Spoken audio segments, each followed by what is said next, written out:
Salut, on se retrouve dans cette vidéo où je vais faire un point avec vous à un an, un peu moins d'un an maintenant des 25 ans de Disneyland Paris pour voir où on en est, qu'est-ce qui va se passer, les rumeurs, à quoi s'attendre, etc. etc. Donc, juste avant ça, vous pouvez accéder comme d'habitude à ma série de vidéos privées en cliquant sur l'image ici qui est un véritable plan d'action pour vous aider à payer moins cher quand vous serez dans le resort, payer moins cher votre réservation et aussi gagner du temps sur les attractions. Ça va vraiment être utile cet été, ça va être utile pour la fin de la saison. Si vous allez à Halloween et à Noël, et ça va être très utile pour les 25 ans. Alors, les 25 ans, donc j'ai fait un article détaillé sur mon blog, parce que là sur certaines choses je vais passer plus vite, notamment sur les rénovations, mais si vous voulez vraiment tout le détail, vous pouvez aller sur le blog, ça s'appelle les guides pratiques Disneyland Paris, tout savoir sur les 25 ans. Donc au niveau des rénovations, donc on va commencer par le point sur, sur qu'est-ce qu'on va avoir de nouveau concrètement. Ce qu'on va avoir de nouveau, vraiment nouveau, hein, donc je parle pas des petites rénovations, de certaines rénovations comme par exemple le roller coaster où je pense pas qu'il va y avoir des choses vraiment qui vont changer la donne. Donc Big Thunder Mountain, donc après il va réouvrir en décembre 2017, donc après un an de rénovation, il devrait notamment, tout va être rénové, ils ont repeint, etc. Il devrait notamment y avoir une dernière scène finale qui devrait être assez sympa, donc il y a pas mal de rumeurs à ce niveau-là. J'ai pas été chercher beaucoup plus loin que ça, que ce soit des explosions, que ce soit des geysers, je sais pas trop quoi, mais j'aime bien avoir l'idée de la surprise, mais ça va être quelque chose de pas mal et va vraiment y avoir une amélioration très nette. Peter Pan, alors Peter Pan on pensait que ça serait vraiment une grosse rénovation, mais apparemment sur 6 mois ça sera plus des nouvelles couleurs, donc une remise à neuf de l'attraction, une rénovation en termes de couleurs, mais pas quelque chose de vraiment transcendant a priori au niveau de l'attraction. Le Studio Tram Tour, donc le Studio Tram Tour qui lui va avoir ajouté 2 ou 3, je crois, 3 nouvelles scènes, donc une très grosse rénovation au niveau du Studio Tram Tour qui va fermer en août. Small World, donc lui qui a déjà réouvert, qui a été quand même une grosse rénovation puisqu'il s'était repeint, c'était vraiment refait, l'extérieur, la façade, si vous êtes retourné depuis que ça a réouvert en décembre, c'est vraiment très beau. Et il va y avoir aussi le nouveau spectacle, donc le nouveau spectacle Mickey et le magicien qui devrait arriver déjà en juillet. Alors ensuite, vraiment en termes de nouveautés, alors Space Mountain je vais y revenir ensuite, vraiment en termes de nouveautés pour les 25 ans, on va y avoir Star Tours 2, donc qui va être en 3D, donc le nouveau Star Tours, la nouvelle aventure de Star Tours qui va réouvrir pour les 25 ans, justement pour le début des 25 ans. Ça va vraiment être une des grosses nouveautés. Pirates des Caraïbes, donc une grosse rénovation. Donc Pirates des Caraïbes ferme aussi cet été. Il va prendre un an de rénovation et il va y avoir notamment les nouveaux animatroniques qu'on attend depuis des années de Jack Sparrow. Donc ça devrait être une grosse rénovation, peut-être une saison de l'été sur Pirates des Caraïbes justement pour sa réouverture pour les 25 ans. Un nouvel hôtel Cheyenne qui est en train justement d'être rénové, donc un tout nouvel hôtel Cheyenne.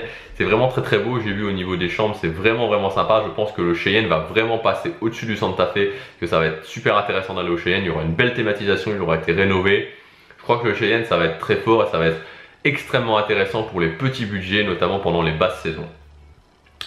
Et enfin, confirmer aussi une nouvelle parade. Donc il va y avoir une nouvelle parade 2 jours, donc ça sera plus la magie de Disney en parade qui dure, il me semble, depuis les 20 ans en fait. Je pense que ça a été mis pour les 20 ans et donc c'est toujours un petit peu la même chose. Donc vraiment une nouvelle parade complètement revue.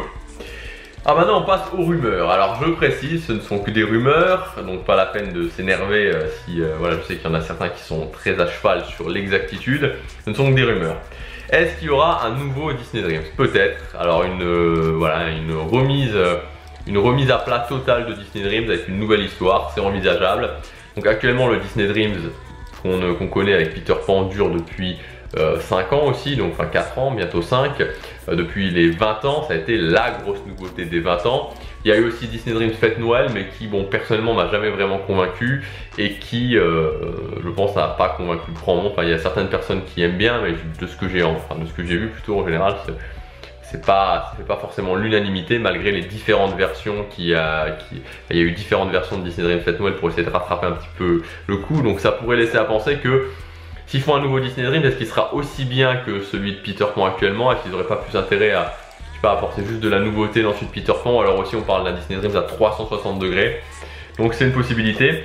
Ensuite un show nocturne au parc studio. Alors un show nocturne au parc studio qui pourrait rentrer un petit peu en concurrence avec Disney Dreams, mais ça pourrait être intéressant. Alors je pense pas qu'il serait tous les jours, s'il devait y en avoir un, je pense pas qu'il serait là tous les jours.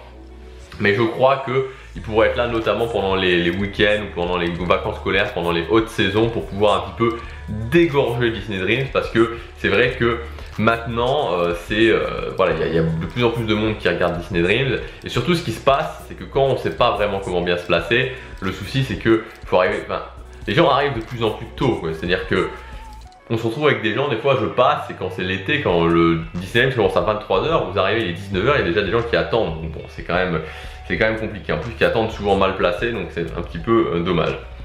Ensuite le retour d'une parade nocturne, Fantillusion, pourquoi pas le retour de Fantillusion, alors une autre parade nocturne, alors bon c'est possible mais ça me semble, ça serait à mon avis ponctuel, ça me semble un peu compliqué par rapport à Disney Dreams, parce qu'en fait Fantillusion ils l'ont maintenu en 2012, donc pendant l'été 2012 vous aviez Fantillusion et vous aviez Disney Dreams, alors c'était assez joyeux en fait parce que vous aviez, je crois, je l'ai fait, hein, donc je crois que c'était à 22 h ou 22 h 15 Fantillusion, je crois que c'était à 22 h Fantillusion, vous aviez Fantillusion à 22 h, donc qui durait une petite demi-heure, enfin une petite vingtaine de minutes. Et après, vous aviez Disney Dreams. Mais c'est-à-dire que pour se placer pour Fantillusion, pour bien se placer pour Fantillusion, c'était une chose, mais après tout le monde devait changer pour bien se placer pour Disney Dreams. Donc c'était un petit peu, c'était très compliqué. Donc ça me semble plausible, mais c'est pas ce qui me semble le plus plausible. Ça me semble beaucoup plus plausible qu'il y ait un nouveau Disney Dreams, et surtout encore plus plausible qu'il y ait un show au parc studio. Ensuite, une saison sur Star Wars. Une saison sur Star Wars. Alors, faut savoir que Star Wars, donc va y avoir vraiment, voilà, le nouveau Star Wars qui va arriver. Est-ce que la première, enfin, comme maintenant vous savez, Disneyland Paris fonctionne en termes de mini-saison. Donc on a le printemps, ensuite on a l'été, ensuite on a Halloween, ensuite on a Noël, et ensuite on a la non-saison, hein, donc la saison économique où il se passe pas grand-chose. Donc est-ce qu'il pourrait y avoir une première saison sur Star Wars, donc c'est-à-dire en avril pour les 25 ans, en même temps que la réouverture de Star Wars, une saison sur Star Wars, ça me semble envisageable. Alors après vous savez aussi que Space Mountain a une première phase de rénovation, il va y avoir une deuxième phase de rénovation donc de janvier à mars 2017, donc il va refermer. Et une des rumeurs, enfin je sais pas si c'est vraiment crédible, mais qui serait un Space Mountain Star Wars, c'est-à-dire un Space Mountain entièrement thématisé sur Star Wars. Alors peut-être qu'on se retrouverait avec un Discoveryland qui serait beaucoup plus Star Wars, c'est à voir, notamment avec une nouvelle boutique et puis avec un restaurant, on en parlera dans la vidéo de demain, enfin dans la prochaine vidéo. C'est à voir, mais ça pourrait être, je sais pas si ça plairait à beaucoup de monde en fait, un Space Mountain Star Wars, mais c'est une rumeur qui a déjà été évoquée, en tout cas que j'ai déjà lu.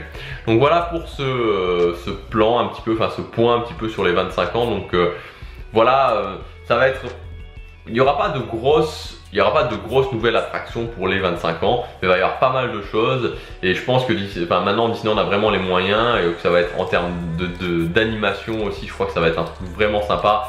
Les 20 ans c'était bien, mais c'est vrai que c'était un petit peu vide, on se demandait à un moment donné quand on arrive, bon il y avait Disney Dreams qui était vraiment bien, mais pendant les 20 ans on se disait bon ok, c'est quoi concrètement les nouveautés. Mais là va y avoir en tout cas une bonne dose de nouveautés. On se retrouve très bientôt pour la prochaine vidéo, salut.